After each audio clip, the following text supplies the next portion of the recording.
I know the big other doesn't exist. You know the big other doesn't exist. The analysand all too often forgets, if they ever knew to begin with, that the big other doesn't exist. Which brings us to the discourse of the analyst. The discourse of the analyst is the primordial discourse out of which the other three turn. It's easy to start a discussion of the four discourses with the master, given its relation to the topology of the subject that Lacan is working up throughout the 60s. But it's important that we end with the analyst, knowing full well, nevertheless, that that is the primordial structure, the primordial discourse out of which the other three spin, as we heard in Seminar 20. Here's what it looks like. Objet A in the position of agent, barred subject in the position of other or addressee, with the arrow of address in place. And then you've got in the position of product, S1, and in the position of truth, S2. We could do worse than just focus on these four terms and unpack each of them. Each is pretty gnarly. Let's start as simply as we can and then unfold things from there. Objet A, Lacan tells us early in Seminar 17, and that's where we find ourselves, is a fallen and rejected, ever falling and repeatedly rejected figure of the big other. Now, that last part I'm adding to it, but I want to emphasize this point of rejection here. Little a in the position of agent is that of the reject. And I want to suggest that it is a rejected, dejected figure of the big O other. We'll come to it when we come to it. That barred subject, to whom the analyst speaks when they speak, is the classic barred subject that you've heard so much about. Split between conscious and the unconscious, split between enunciating and grammatical senses of self. This is your classic neurotic subject, the barred subject, the split subject, about which we've learned so much already. S1 is where things get really interesting, in my view. This is a new narrative. It's a resubjectivization. It's a transformation of one's past into one's history. That's what's produced in the analytic discourse. We'll come to it. Hang tight. We're just getting the four terms laid out. S2, in the position of truth, is a kind of knowledge. But let's be clear. This is not an unconscious truth, but the truth of the unconscious. Knowledge of the truth of the unconscious. Knowledge of an unknown field of knowledge known as the unconscious for all who speak, including the analyst. Okay, let's start with the most challenging of concepts in the discourse of the analyst, I believe, that of this little a, this fallen and rejected figure of the big O other. And bear in mind, what I'm about to unfurl here is my reading of the discourse of the analyst, which I believe is true to Lacan's thought. Now, you may have heard different readings of the discourse of the analyst. Compare them to what you're about to hear, and know full well that as I veer into more clinical discussions, I'm going to start leaning on folks whom I trust, who are practitioners of what I hear as a teacher am trying to bring to our attention. Lacanian thought and Lacanian technique. As we get into the discourse of the analyst, the temptation is to start talking a little more technical, a little more about technique. And so you'll hear me, wherever possible, leaning on some secondaries that I think are really useful here. But take what you hear in the following and know that I'm not that kind of doctor. I'm just a reader of Lacan. That said, caveats aside, let's take some chances. Starting with the most elusive and the most contentious term here, which is little a in the position of agent, in the position of speaker. In the discourse of the analyst, little a as a reject is an accomplishment, you've heard me say. It's something to be achieved, and achieved as a great success in the course of analysis. This is a good thing. when little a can finally be realized as the reject. But I don't think it's the first thing that happens in analysis. Like I said, it's an accomplishment, it's an achievement as I read Lacan. And on my count, there are at least 4 steps, stages, to the realization of objet A as the reject in the position of the speaker in the discourse of the analyst. First and foremost, we have that figure of the big other as it occurs in analytic experience. Here is the analyst as the subject supposed to know. This is the analyst as perceived by the analysand as whole, complete, all-knowing, omniscient, omnipotent, in short, as the big other. This is a projection on the analyst's part. Something along the lines of, you're the doctor, now fucking fix me. You're the one with all the answers, now fix me. Allow me to keep going, in other words, with my current symptomatic life. Why aren't I enjoying my symptoms anymore? Fix me. Which doesn't mean, right, make me healthy, make me happy, make me, etc. Nah, it means help me get back to what I was doing before I realized that what I was doing was no longer fulfilling me in the way that it used to, driving me to analysis. Again, holding off on some of these more analytic technical points to keep close to what Lacan is up to here. This subject's supposed to know. We've talked about it a lot in previous series, so I won't spend a lot of time on it. Just to say that it's how the analysand often perceives the analyst at the start of a therapy, at the start of an analysis. You're the doctor, you're the one with all the answers and the fancy degrees. Fix me. This is treating the analyst as a treasure trove of answers, of information, of clinical fixes. But I want to suggest that this position of the analyst as subject supposed to know, which is highly problematic, I want to suggest that analysts oftentimes enable this themselves. Why? How? By hanging their diplomas on the wall in fancy frames and gilded mats, by having a bunch of books on the shelf behind them where they sit, all of which read psychoanalysis or Lacan or Freud or something along the spine. All of the signifiers of linguistic and cultural capital that are strewn about the analyst's office. Think about this. Little figurines, abstract paintings, works of art. I mean, this kind of shit. Yeah, I get it. You want your office to be a place that feels nice to you and is a reflection of you and that gets people thinking, perhaps. But listen, when you've got all those diplomas hanging up on the wall, don't be surprised when somebody walks through the door and treats you like an authority figure. That's the point. The issue here is that you see a very direct lineage from the Christian God, which we've spoken a lot about, to the philosopher's God, a direct inheritor, now to what I would call an analytic God. The subject supposed to know is an analytic God, in that tradition from Christianity to philosophy to psychoanalysis. I want to emphasize too, hearkening back to some of our previous series, that this is a figure of the analyst as a demanding other. An other that doesn't lack, but instead experiences plenitude, has all the answers, knows themselves perfectly, has no unconscious, is just pure consciousness, and as a result can issue demands. In other words, does not confront the analysand with desire, but instead, as a subject supposed to know, knows, among other things, what needs to happen for an analysis to work, and thus can issue demands. For the neurotic we learned in our series on Seminar 10, this is a great relief.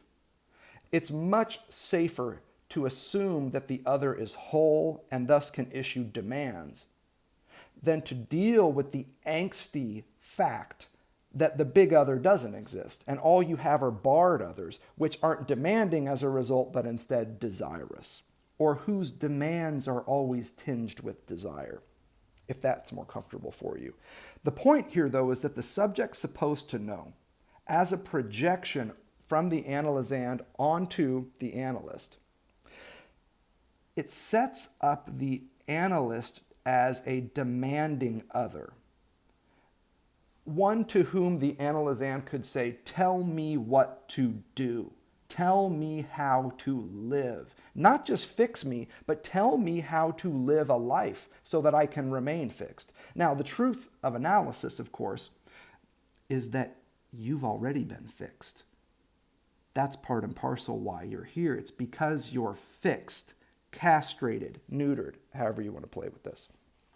I don't want to go too far down there. This is just our first step toward that rejected objet that we want to get to. The first step, though, is analyst as subject supposed to know. Big A, if you like your letters instead. The analyst must fall from this divine, omniscient, omnipotent position and ever in the direction, hear me now, of impotence, of incapacity, of inability, in order for analysis to progress.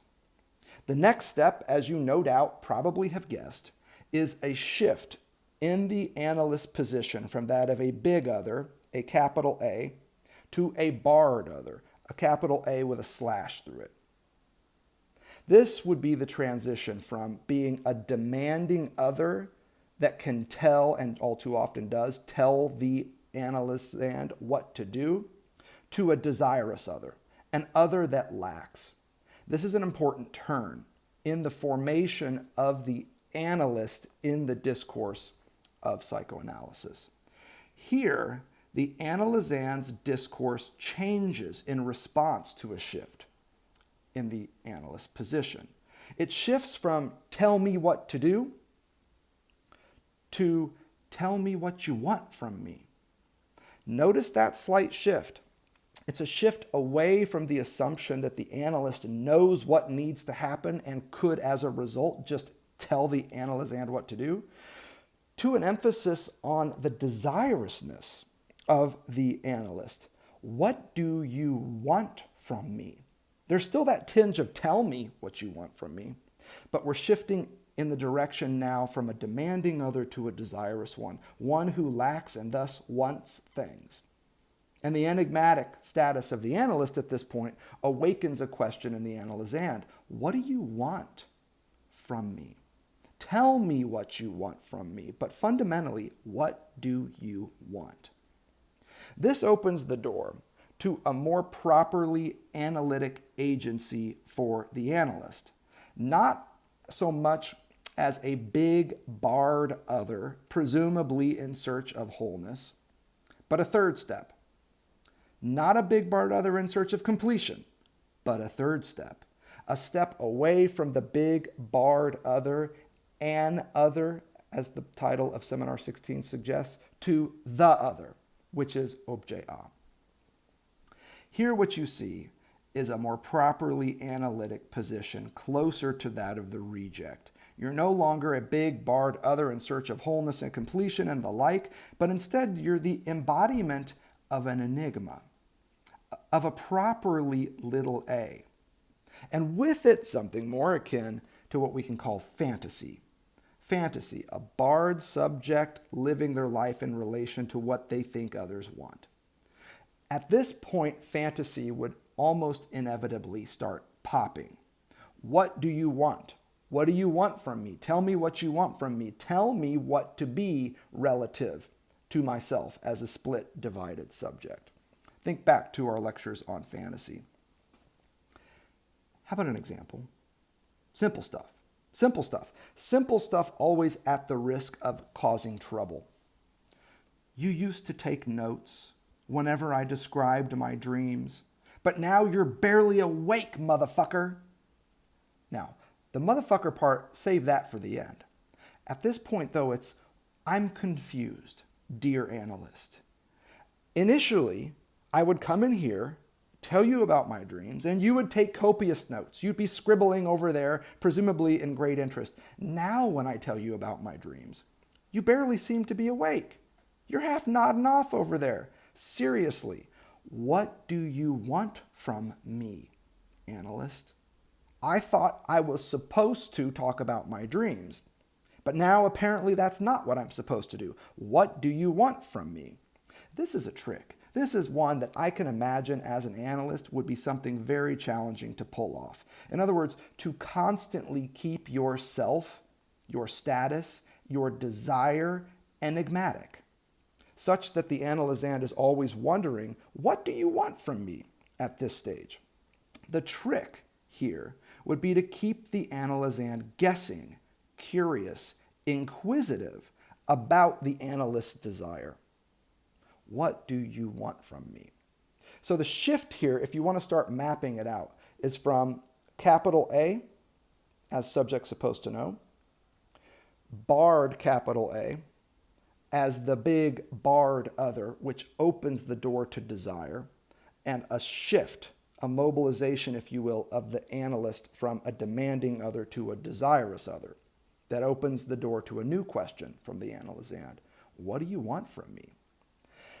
And that, in turn, affords the analyst with the position of objet A, initially, as that of desirousness, as that of enigma, as that of someone whose desire is enigmatic, constantly shifting, unable to be pinned down. And I think that sounds like a lot of emotional labor. Doing that work of constantly keeping your desire enigmatic and keeping the analysand guessing about this. But I don't think it's as difficult as the next phase. The next phase, as I read Lacan, is that you would now need to somehow redirect that curiosity from the status of the desire of the analyst to the desire and the curiosity of the analysand for that desire of the other. Let me try and explain this. This would usher in a new version of objet A. You might even call it like an objet A2, such that the transitions here look something like this. Subject supposed to know, desirous big other, enigmatic desire of this desirous big other, and then this redirection from whatever it is the analysand imagines you, dear analyst, might want, to a question for themselves about why the fuck they're so curious about what it is that the analyst wants. Now, this would be a stepping stone towards something else, yet another stage in the phenomenology of analytic experience. And I think that's a pretty fine way to understand what we're talking about here. The shift from A to A to A to A to A that we're working at here, ever in the direction of rejection and impotence, it's a phenomenology in the Hegelian sense of phenomenology. Not a hermeneutic phenomenology in the Heideggerian sense, but a classic phenomenology in the Hegelian sense. Somehow, in the shift from a little a1 to little a2, the analyst needs to find a way to redirect the analysand's curiosity and inquisitiveness back toward themselves. And that, again, to me sounds like a very challenging task. No longer would the question be, what do you want from me? But instead, why am I so hung up on your desire?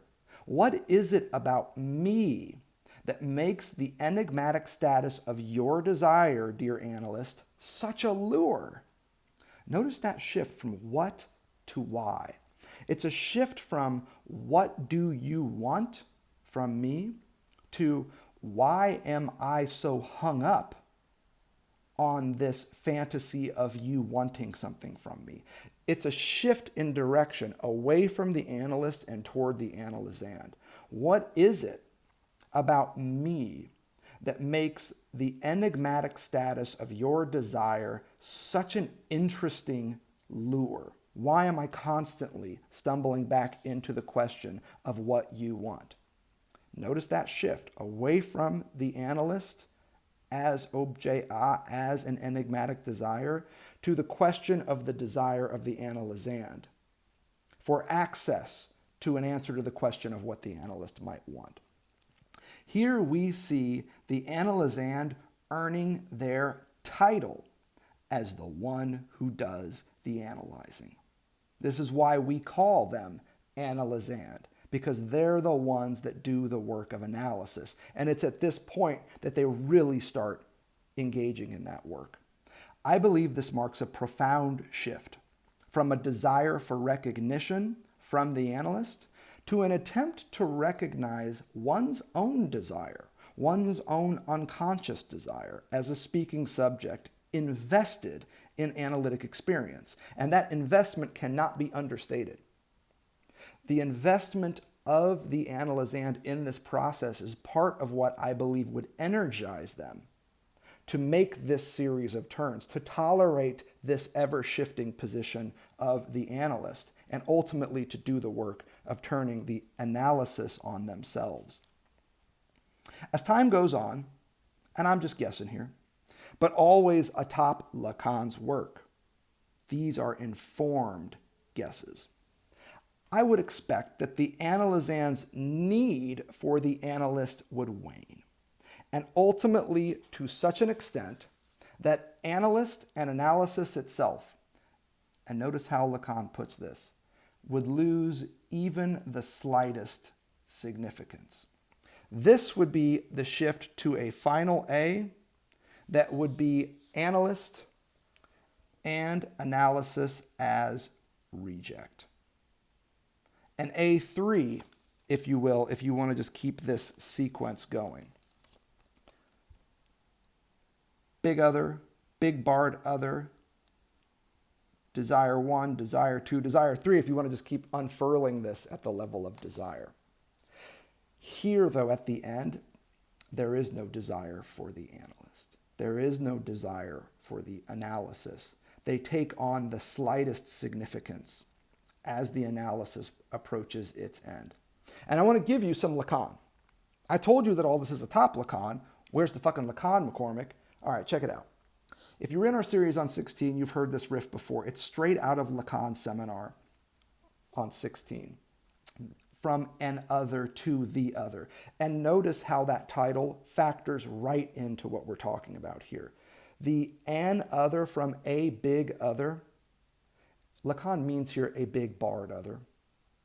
To the other is the shift from the barred capital A to the first objet A in this sequence that I'm tracing for you. From an other, notice it's not from the big other.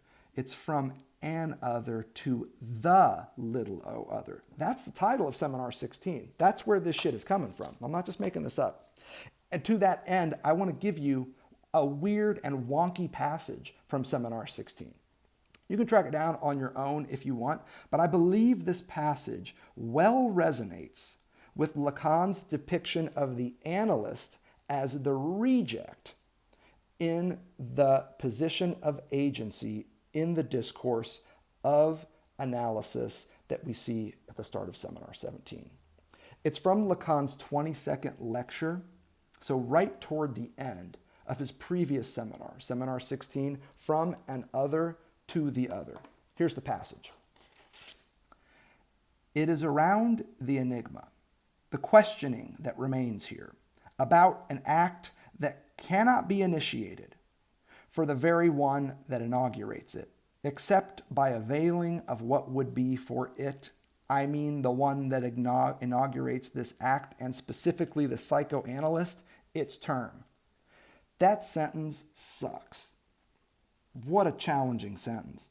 Not surprisingly, we get a clarification in the next one. And not simply its term, but properly speaking, its end. What he is talking about here is the analytic act, the psychoanalytic act, right? And you can imagine where this is coming from, where? Seminar 15, just before 16, on the psychoanalytic act. And he's talking about the end of analysis, which has been a topic that we've queued up in this series since our work on Seminar 11. The end of analysis. It seems to be something that Lacanians are very keen on, conceptually and clinically, to try and figure out what the end of an analysis looks like. I think it's just fabulous that we even talk about the ends of analysis. Because if you get into the mix with some psychotherapists, my understanding from a lot of folks I speak with is that there's some kind of interminable shit that's happening there. Oh, everyone can benefit from therapy. You just keep going and going and going and going. What I think is fabulous is psychoanalysis has this reputation for being a cash drain on the analysand, a time drain on the analysand. You're going in multiple times a week, etc. And it goes on forever. But here's the thing. It's in analytic theory and technique that we get some very powerful reflections and applications of the end of analysis. Very specific thoughts on how these things end, conclude. It's funny. My analysis took about 7 years, maybe 8 years, I think. And I still don't know how the damn thing ended. It's bizarre. It's over. It's over, and I still can't quite tell you how it happened. Back to this passage, and to the next sentence, which is quite a bit clearer on the end of analysis. The term Lacan is talking about here means coming to term, finding an end. Listen to this. And not simply its term, but properly speaking, its end, the end of analysis, inasmuch as it is the term that determines retroactively the sense of the whole process, is properly its final cause, which does not deserve any derision, because everything that belongs to the field of structure is unthinkable without a final cause. Here you get a really nice application of that classic Lacanian habit of mind, where you always look at the cause as final, in the sense that the cause comes after the effect. The cause is at a later date that then reveals an effect in one's past. It has a retro-efficacy. Lacan puts it very well in many places. Not just retroactive, but retro-effective. That's what he's talking about here. The end of analysis is like a punctuation at the end of the sentence that allows you to look back on all the signifiers that preceded it and make sense of it all. You see how now this is a classic Lacanian way of thinking. It's his basic theory of how meaning coheres. It's at the end of the novel that you can look back and think about what it all means. It's at the end of the movie that you look back and understand, oh my gosh, he was dead the whole time. You see what I'm saying? There's this retrospective aspect of Lacan's thought that is always there. Here in the late 60s, it's around the figure of repetition, which we'll talk more about. Repetition for Lacan, you've heard me say, is retroactive. It repeats something from the past, and in a way that effects that entity or event in the past anew, that transforms it into something repeated. That's the thing about repetition. It always retroactively designates an origin as the site for its repetition. But at the time of that event, there was no repetition involved. Repetition has a retro-efficacy. And he's saying the same thing here about the end of analysis. It's at its end that you can determine retroactively the sense of the whole process, of the whole analytic process. And that's really what we're talking about here. It's at the position of the reject that you can look back and see the very important evolution, the phenomenological unfolding of the position of the analyst from subject supposed to know to reject that's gotta go. One final sentence from Seminar 16, and it gets to that last bit about the reject that has to go, as opposed to the subject supposed to know. The only thing, Lacan continues, that deserves derision in terms described as finalistic is that the end is of the slightest use. Reading those last two sentences again so you can fully hear what he's saying. And not simply its term, but properly speaking its end, inasmuch as it is the term that determines retroactively the sense of the whole process, is properly its final cause, which does not deserve derision, because everything that belongs to the field of structure is unthinkable without a final cause. The only thing that deserves derision, in terms described as finalistic, is that the end is of the slightest use. Let me be clear. If emptiness is the opening song of analytic experience, uselessness is its coda.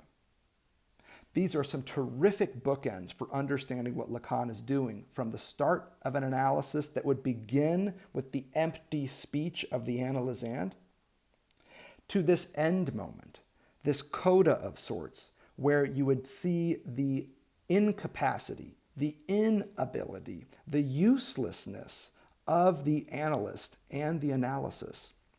At the end of the treatment, hear me now, analyst and analysis should be of the slightest use and then even a little less. They should not even be of the slightest use, Lacan is telling us here, which is why I use the word uselessness. Emptiness is where we begin, uselessness is where we end in Lacanian psychoanalysis. The discourse of the analyst occurs here, as the analyst falls from the big A to the barred A to little a1, little a2, and finally little a3 as the reject, that position of the reject that Lacan very directly says at the start of Seminar 17 is the dominant position in the discourse of the analyst. The fall here again is from the subject supposed to know to the reject supposed to go.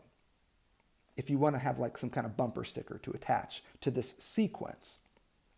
This is what it means to put little a in the dominant agential position in the analyst discourse. The entire spectrum that I just traced out is right there in that upper left-hand quadrant.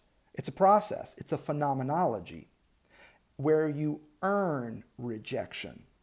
It's a success when you and your practice can be rejected by the analysand. I love that idea. Analyst as reject. Okay, this brings us to the addressee in the discourse of the analyst, this barred subject. In some sense, this is the easiest. Everything you've heard me say about the barred subject in previous series, it applies here. What matters most, or at least what I find most illuminating about this placement of the barred subject in the position of addressee, is that it shows the work of the analyst to be one of hystericizing the analysand. Now think back to what you know about the discourse of the hysteric. It's good to hold that in mind as we're getting to this point of addressivity in the discourse of the analyst. The dominant agential position in the discourse of the hysteric is the barred subject.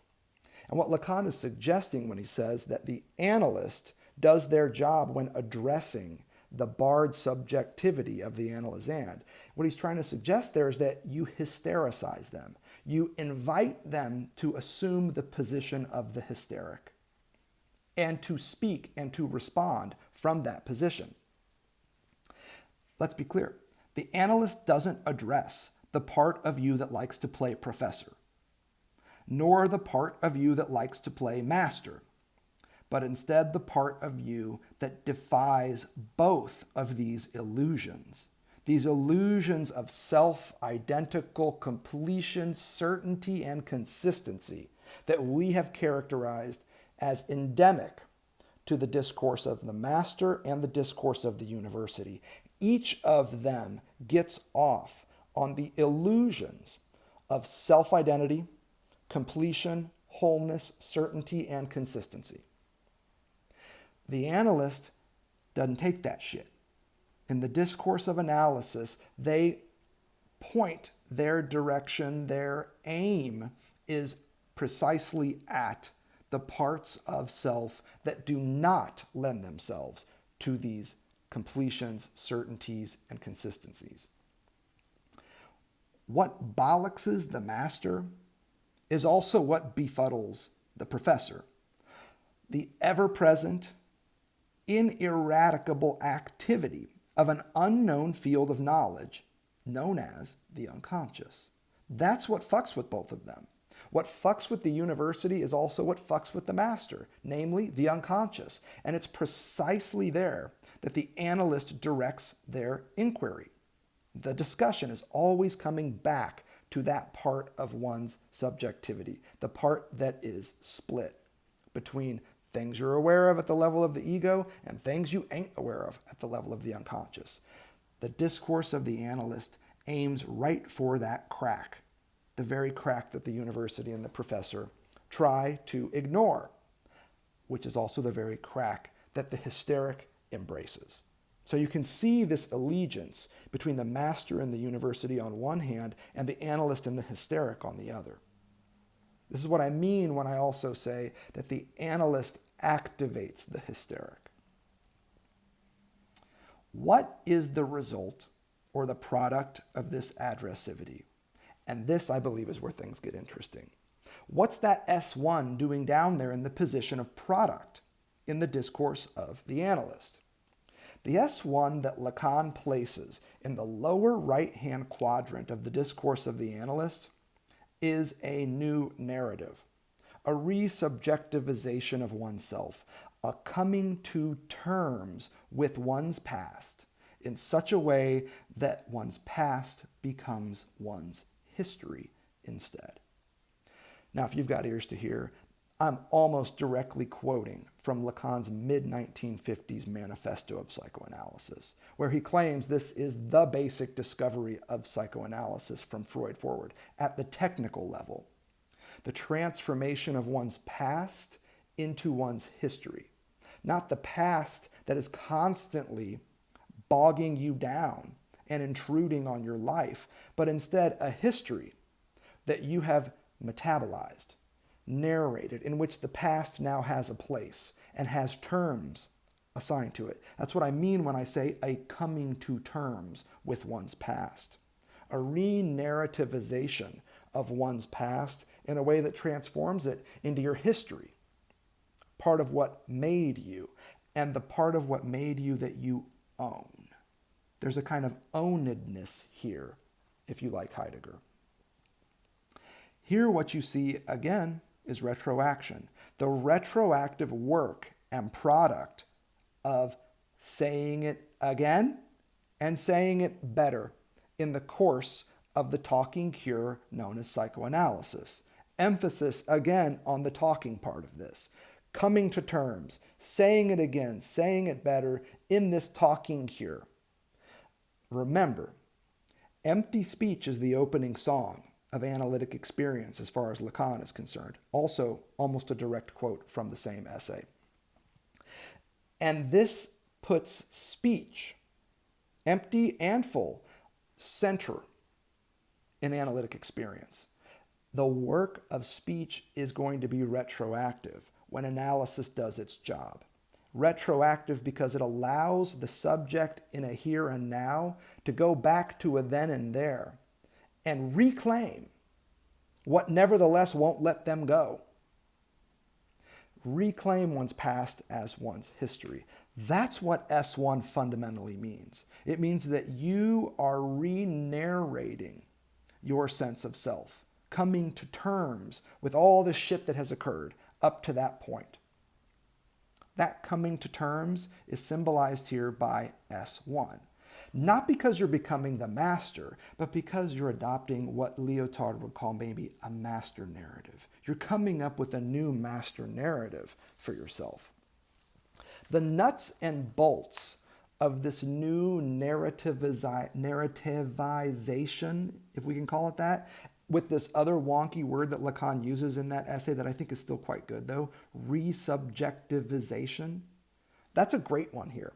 Remember, language subjugates and subjectifies us. And yet, when mobilized in the field of analytic experience, language is also the very thing that allows for a resubjectivization through this re-narrativization of one's past that transforms it, transfigures it into one's history. The nuts and bolts of this process are important, and they're worth noting, especially given where Lacan begins Seminar 17, namely with his foundational theory of the signifier as that which represents the subject to another signifier. Now, we typically write this in ways that you've already seen. There's an S1 over a barred subject with an arrow pointing to S2. This is also the basic boilerplate that Lacan would use to assemble the discourse of the master by simply adding objet a in the lower right-hand quadrant. There you have the discourse of the master. But it's important here because that linking between the S1 and the S2 is part and parcel of the resubjectivizing process that occurs in analytic experience. We write it like the topology of the subject that we developed from Lacan's hypothesis in the early 60s that the signifier is what represents the subject to another signifier. With the idea being that the subject, this is review, so you should already know this, is a retroactive effect of S1 linking up with S2. In short, a retroactive effect of language, of the symbolic, as a differential system of signifiers, S1s and S2s, and S3s and 4s and 5s, in and by which we're always subjugated and subjectivized, exactly as we've been discussing it here and in our previous lecture series. Nothing new is happening at this point. What I'm suggesting is that part of what's cracking in the lower right-hand corner of that discourse of the analyst, where you see S1, is this entire topology of the subject, where S1 links up with S2, and together as language they do the retroactive work of designating a subject that is a mark left in the living individual, as we've established here at the start of Seminar 17. Here, in the discourse of the analyst, by way of the hysteric, all of this occurs. And in a way that's fundamentally, or at least analytically, liberating. That's a risk, but it's something I want to say and something that I firmly believe. This is a liberating move. This resubjectivization by way of the hystericization of the analysand is a liberatory project. But again, why take it from me, just a measly, old, dejected professor, when you can hear it from the one, the only, my brother from another mother, Bruce Fink? I wish I knew his middle name so I could put his middle name in there too when I announce his arrival. I think that his reading of this process, this production of S1 in the discourse of analysis, is extremely good and totally spot on. Let me see what we have here. The best read that I have found in his work on this is in the Lacanian Subject, and it starts on around page 135 and goes to 136.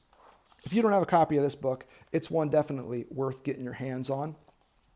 I'm just going to thread some of his words together to give you a sense of how this occurs, this resubjectivization that the S1 in the position of product designates.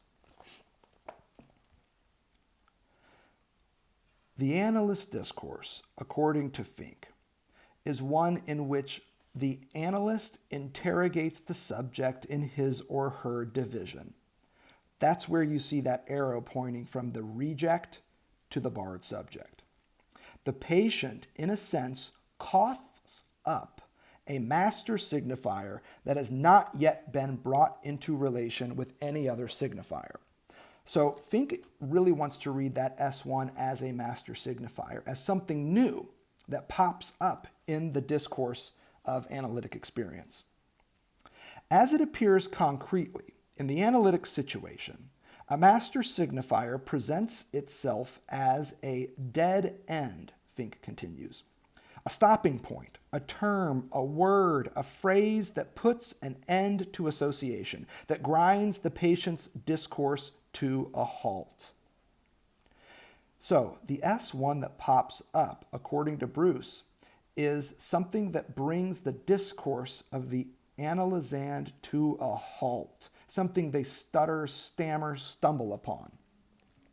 It could be a proper name, he suggests, perhaps the patient's or the analyst's. It could be a reference to the death of a loved one, the name of a disease, perhaps AIDS, cancer, psoriasis, blindness. What a lineup. Great lineup, man.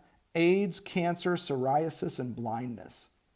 It seems like there should be a Disney movie featuring all 4 of these characters, or any variety of other things.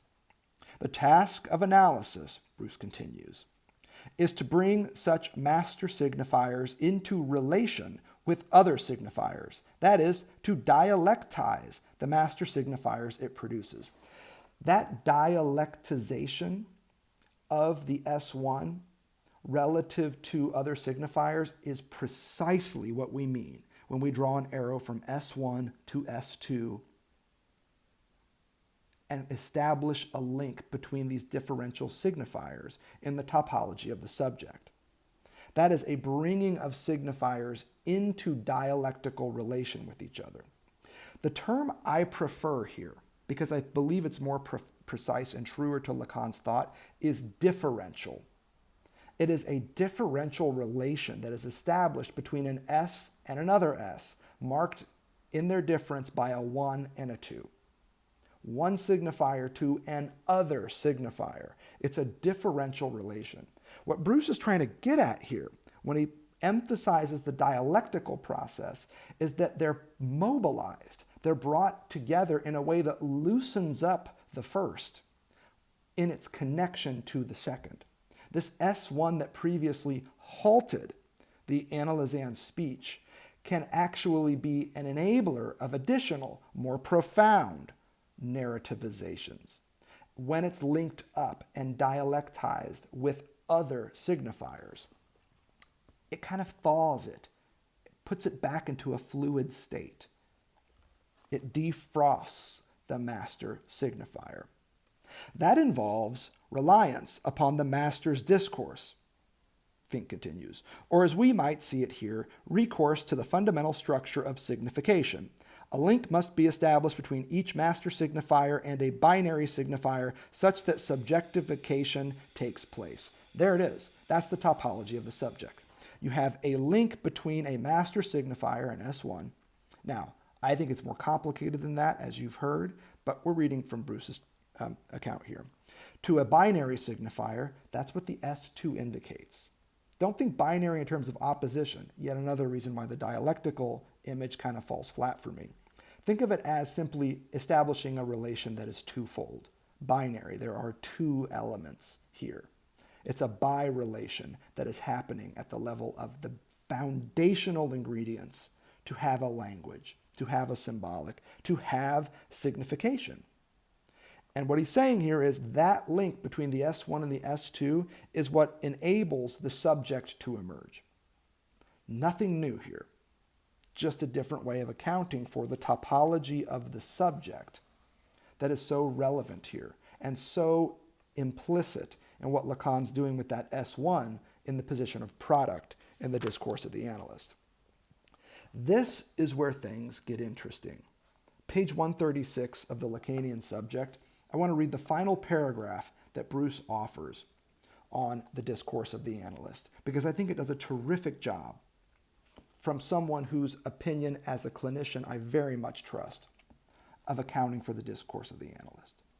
Thus, the analyst, by pointing to the fact that the analysand is not the master of his or her own discourse, instates the analysand as divided between conscious speaking subject and some other subject, speaking at the same time through the same mouthpiece as agent of a discourse wherein the S1s produced in the course of analysis are interrogated and made to yield their links with S2s, just as in the hysterics discourse, he adds. Clearly, the motor force of the process is objet A, the analyst operating as pure desirousness. So it's interesting. What he's doing here is he's saying that when the analyst hystericizes the analysand, that objet A that you see in the position of truth in the discourse of the hysteric is redoubled, linked up with the position of A that you see in the discourse of the analyst, a kind of pure desirousness that motors this process, that moves it forward. I think this is a great image. to have of how this thing is going to unfold. Here, in the discourse of the analyst, it's by way of the hysteric that all of this is going to occur. This dialectization of S1s in relation to S2s, other signifiers that allow for a new master narrative, a new narrative for your life to emerge. It's by way of the hysteric, I think Bruce is precisely right, that this occurs.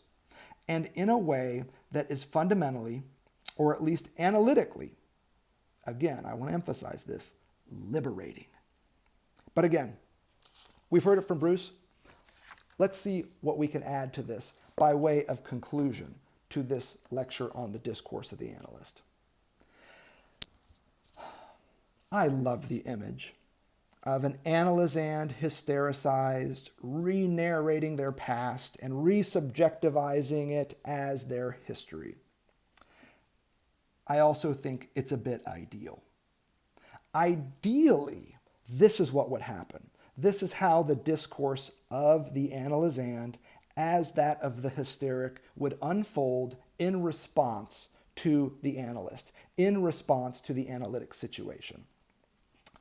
However, it's way easy to imagine something else occurring, an alternate, far less productive turn of events than a coming to terms with one's unconscious desire, as the discourse of the analyst hopes. What if, instead, the hystericized analysand plays the part of the hysteric more dutifully, precisely as the discourse of the hysteric? In other words, apart from that of the analyst. What if, in response to being hystericized by the analyst, the neurotic goes on to play the part of the hysteric and truly, to the letter, follows the discourse of hysteria? You heard me pursue this possibility, or at least present it in some earlier lectures, and it seems to me to be a serious likelihood in the discourse of the analyst. Here you would see the hystericized analysand replying to the hystericizing analyst by calling them out as master, just as a hysteric would. Not re-narrativizing their past and all that shit, but instead taking that S1 that is produced and saying, and that's you, motherfucker. You're the one playing master now, the hystericized patient would say. Exactly as the discourse of the hysteric does with any authority figure. This, I believe, is all the more reason for the analyst to play deaf, dumb, and dead. In other words, precisely as the reject, again and again. And that bit about being deaf, dumb, and dead is also straight from Seminar 16. Lacan outlines this as a basic sensibility, a persona, better yet, an ethos, an image of the analyst reflected back on them by the analysand. The analysand should understand the analyst as deaf, dumb, and dead. In other words, as a reject. That's crucially important here, and because I think that would do the work of diffusing this hysterical return, where the hysteric now turns back to the analyst and says, ah, so you're the master and you think you know everything. Oh, aren't you fucking clever? Let's see just how clever you are. And suddenly you've got a backfire. The discourse of analysis no longer produces the happy re-narrativization of the subjects past as their history, but instead awakens a sense of mastery, a sense of, which I expect is quite normal, resistance. Resistance from the neurotic to this move. All the more reason for the analyst to show up as deaf, dumb, and dead. In other words, rejected, again and again. And speaking of primary truths, how about that S2? You know what I'm talking about, the S2 in the lower left-hand quadrant of the analyst's discourse. We covered all the other three terms. We got to cover the S2 too. What is this S2 doing down there? S2, in the position of truth in the discourse of the analyst, is knowledge of the truth of the unconscious, you heard me say. But I want to add one more thing here at the end. It's a hidden knowledge. It's a hidden knowledge of the truth of the unconscious. Notice that juxtaposition of knowledge and truth. It's something Lacan is very keen on at this point in his thought. Yet another reason to question the analytic practice of filling one's office with everything other than signs of rejection.